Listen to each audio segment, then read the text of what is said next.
ഗുജറാത്ത് വംശഹത്യയിൽ 97 പേർ കൊല ചെയ്യപ്പെട്ട നരോദ പാട്യ കൂട്ടക്കൊലക്കേസിലാണ് നരേന്ദ്രമോദി സർക്കാരിന് കനത്ത തിരിച്ചടിയായ പ്രത്യേക വിചാരണ കോടതിയുടെ വിധി.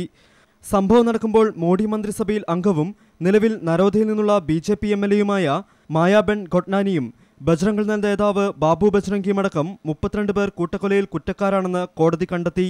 29 പേരെ വെറുതെ വിട്ടു. വിധി രാഷ്ട്രീയ ഗൂഢാലോചനയുടെ തെളിവുകൾ പുറത്തുകൊണ്ടുവരുന്നതിന് നിർണായകമാകുമെന്ന് മനുഷ്യാവകാശ പ്രവർത്തക ടീസ്ത സെതൽവാദ് പ്രതികരിച്ചു.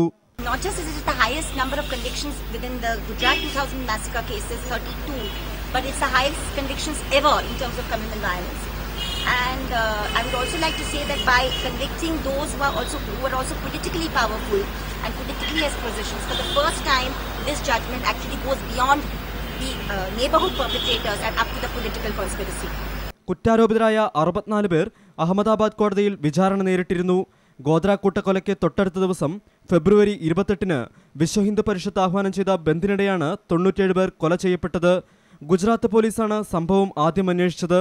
സുപ്രീം കോടതിയുടെ നിർദ്ദേശപ്രകാരം പ്രത്യേക അന്വേഷണ സംഘം 2008-ൽ അന്വേഷണം ഏറ്റെടുത്തു. 2009 മാർച്ചിൽ മുൻ വനിതാ ശിശുക്ഷേമ മന്ത്രിയായിരുന്ന മായ ഘോട്ട്നാനിയെ അന്വേഷണ സംഘം അറസ്റ്റ് ചെയ്തു. നരോദ പാട്യ കൂട്ടക്കൊലയിൽ മോഡി മന്ത്രിസഭയിലെ അംഗം തന്നെ കുറ്റക്കാരിയാണെന്ന് കണ്ടെത്തിയതോടെ കലാപത്തിൽ പങ്കില്ലെന്ന മോഡി സർക്കാരിന്റെ അവകാശവാദം ദുർബലമാകുകയാണ്. India vision, New Delhi.